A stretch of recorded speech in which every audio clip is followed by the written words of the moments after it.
So Joe Burrow didn't have to show up today. We called his reps and said, listen, he played last night. His time is going to be shrinking.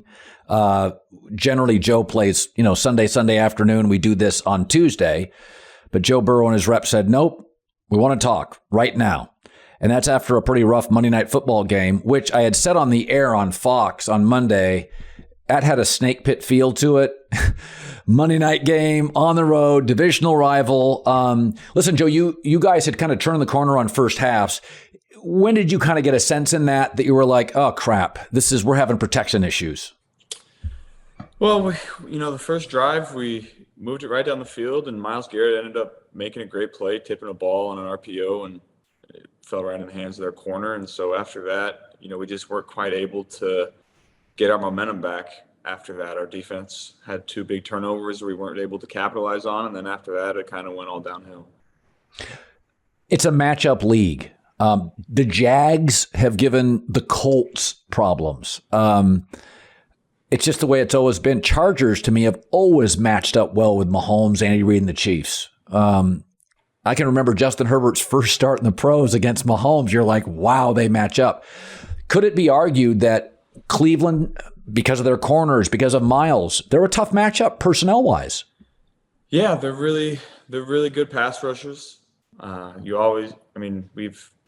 They've made giant plays, big impact plays against us every time we've played them, and their corners are some of the best in the league. Denzel didn't play last night, but their guys stepped up and made big plays for them. So you always got to give them credit, but we also didn't play as well as we should have. You're 4-4. You're essentially halfway through the season. Give me something you're really happy with.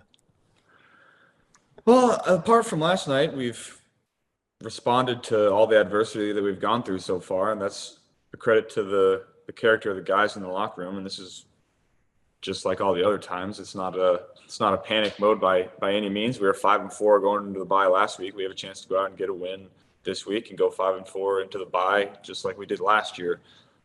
So we're not panicking about where we're at. There's still a lot of football to be played. I was saying this morning on Fox on Tuesday, I said, it's a year-by-year league, the Rams and the Bengals. This is why teams like Philadelphia gets Robert Quinn, or the Niners get McCaffrey, or the Ravens get Roquan Smith, is when you're in that Super Bowl bubble and there's a great player out there, go get him. It's real. Minnesota gets TJ Hawkinson, a terrific tight end from Iowa. And go back to last year at week 8 for you guys. And I think people kind of forget that the magic ride started later. Where were you last year at this time? This time last year, we had just lost to the Jets on the road after a promising start to the season. And then going into the bye, we played the same Browns team that ended up kicking our ass again last year at the same time. So things are playing out very similarly to how they did early last year. And so hopefully we can, get a win this week into the bye and kind of ride that momentum. Take me to the game last year where you walked off the field and Joe, you felt like, all right, because remember, now we know you as winners. But at that time in the history of the Bengals, where's the game you're walking into a tunnel, home or away? And you're like, it feels different. Like we have crossed a threshold.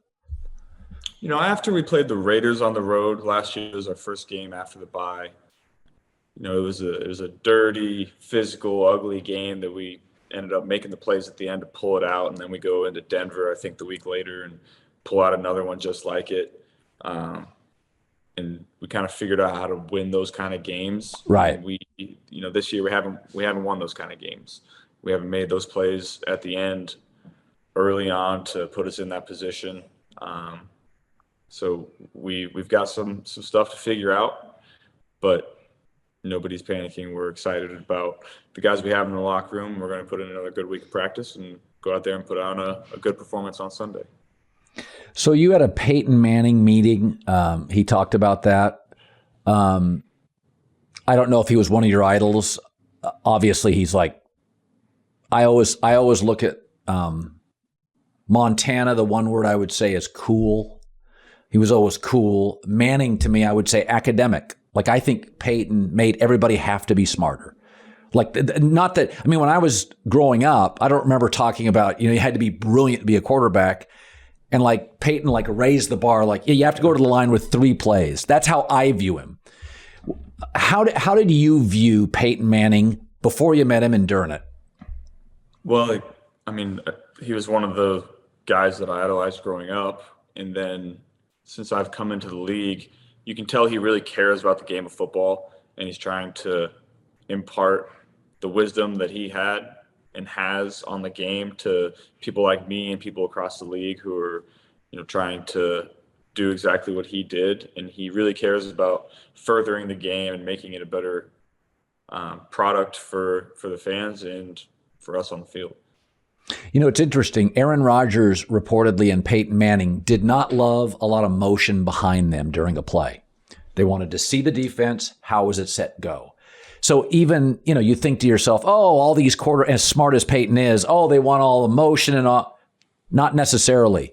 But when I think about that, for you, if somebody said, oh, Joe really likes this and that, like when you look at a defense,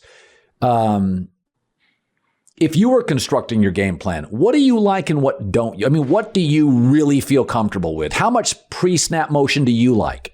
Yeah, it just depends on the defense. Certain defenses really give you a lot of tells when you do a change of passing strength motion, or you bring a tight end into the core, or you start a running back out and empty and you bring him back in. Certain teams have tells like that, and certain teams don't. So I think it really just depends on the defense that you're playing and the scouting report based off those motions. Boomer Esiason said recently that when he heard you were like an all-state point guard, he's like, oh, he's going to be a great quarterback. And I think there is value in that. I really do, because not just the distribution of it, but I mean, you're kind of a coach. Like, what kind of point guard were you?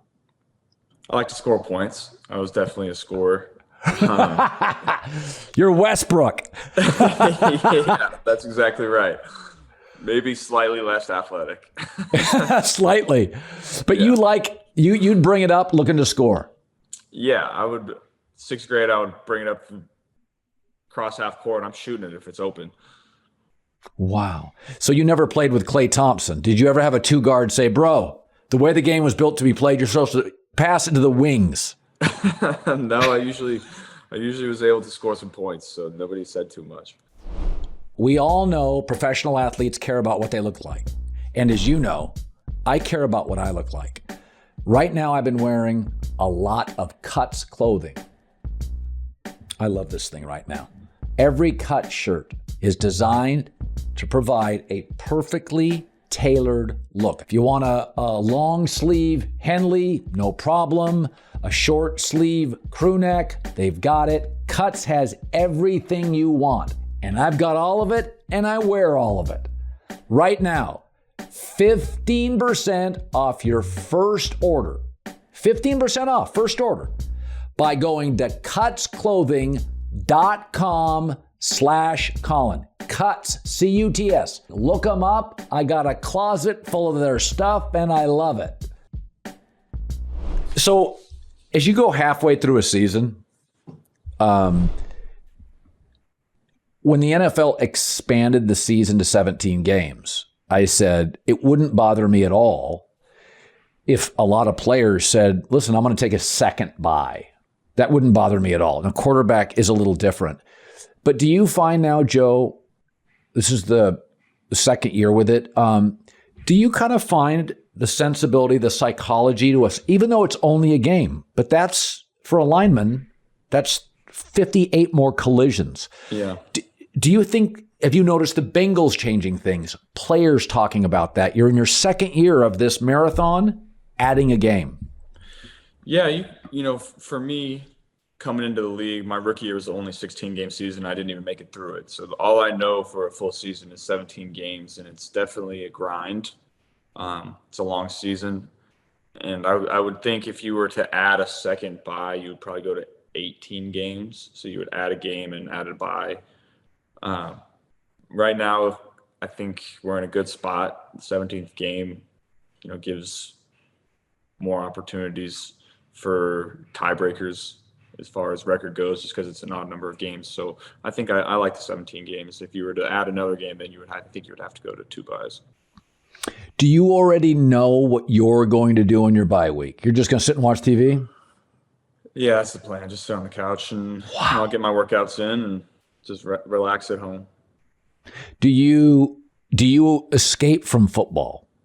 Yeah, you got to get away from it for you do 2 or 3 days. Yeah, the season is so long. I mean, it's a 6-month season, and then if you make the Super Bowl, it ends up being 7 months. So you got to, at some point throughout that, you got to take a break and get your mind off it and come back refreshed. Well, it's interesting because, like in college basketball, you play 36 games. NBA, it's 82 minimum. College football, you're now, like in LSU, it's a 13 or 14 game season. NFL's closer. It's like 16, 17. But when you made that playoff run last year, you got hit a lot. I mean, when that season was over last year, I mean, did you feel physically and mentally exhausted? More mentally than physically. My body was feeling good. Towards the end of the year, it was the best I'd felt. But mentally, the season takes a toll. When you get into the playoffs and you get down the stretch towards the end of the year, it's kind of different because every game is such a must-win that it's so intense. You're not even looking forward to the next week. It's like this is a 1-week season. And so it doesn't really feel, once you get down to the nitty-gritty, it goes by a lot faster. Yeah. So you play chess at your locker. I'm a backgammon guy. I know how to play chess, or at least I did, but backgammon was always my thing. What does it do? Where does it take you? What does it do? I don't know. I like to play on game days before the game every now and then. If it's a afternoon game or a night game, kind of get your mind firing a little bit, and you're not thinking about other stuff. You're not focusing on the anxiety of game day, and you're getting away from it, but your mind is still firing, getting ready for the day. So the trade deadline came, and college has a transfer portal, but the one thing I've said where I don't think media or fans get this. If I was traded tomorrow to another company, I would be like, my company didn't like me. And then if I saw I was traded for like a 5th round draft pick, I would be like, the hell does that mean? I'm not better than a 5th round draft pick. I've always thought we underappreciate the psychology players have to deal with being shipped. I mean, you take your daughter to school and, hey, we're moving to Miami. Like on trading deadline. And Chase Claypool, Roquan Smith, TJ Hawkinson, a couple days before or a week before, Christian McCaffrey. That part of the business, you've seen players already moved by the Bengals. Yeah. Like, could you take me there I think it's not dehumanizing, but it's really humbling. And I don't think we appreciate it. Yeah, it's definitely different from anything you've ever experienced, just because every now and then you're with a guy for, half a season, and then he gets moved and there's no time to say bye or anything. He's cleaning out his locker, right. He's gone. You don't ever see him. So it's pretty, like you said, humbling, and it's part of the business. And, guys' livelihoods are on the line. This is how people make money and provide for their family. And so it's always, it always makes you think about it. So Jamar Chase is out. Thank God you don't go to the internet. People are saying, without Jamar Chase, Joe Burrow. And I'm like, oh, people, stop. Do you think to yourself, more looks for T, more looks? Do you kind of in your mind math it out? Or listen, Jamar is a once a decade. He's a generational talent. I can remember when he was at LSU. I can remember going on the air saying he's a pro football player playing at LSU. Like, he's better than 99%. Is there a situation, Joe, without Jamar last night that Not that he's a crutch, but he is so valuable to you. You trust him so implicitly. How much harder is it not playing with like your ally? Yeah, whenever you have a guy like that that's going to be out, your offense will look different. He's too elite of a player to think that you're just going to go out there and the offense is going to look exactly the same. It's not. So you have to find ways to enhance what your other guys do well. And last night we didn't make enough plays to win the game, but T and TB are, in my opinion, Pro Bowl caliber receivers, and a lot of our guys, the other three guys that played last night, they're going to have to step up too. And they made plays in the game last night, but overall, collectively as a unit, we got to pick up the slack from Jamar not being out there. Do you think Cleveland, knowing Jamar Chase wasn't out there, defended Joe Burrow, differently? It's tough to say. They were doing a lot of similar stuff that they were doing to us last year. So I would say maybe they change it slightly if Jamar is out there, but I think mostly they do the same. When you go in at half in a hole, what does Zach say? There's not a lot of time to sit there and talk about it. It's just got to come back out and do our jobs. We've never, for the most part, we always, fight our way and claw our way back into games. Last night we weren't able to make the plays to do that, but it's more just talking game plan and what you're going to do in the second half based off of the looks you're seeing. Yeah, that was the first scoreless half you've had in, I believe, like 41 games. Was it weird walking off? I mean, when you walked in, were you pissed? What was your feeling when you walked off at half? Motivated to come out in the second half and try to make some plays and put us back into it. Weren't able to do that. We started making plays, at the end. It was too little too late. Yeah. So, short week. How does it change for you? Yeah, everything is just going to be compressed. We're down basically 2 days playing on Monday night. And so now we have to, kind of condense days. Third down, red zone, maybe are going to be the same day. Base downs will be tomorrow, maybe a third down review, an extra walkthrough here or there. So right. The short weeks are always tough, but we usually respond on these situations. We've played well in these short weeks in the past. Joe, good seeing you, man. Yeah, you too. Appreciate you.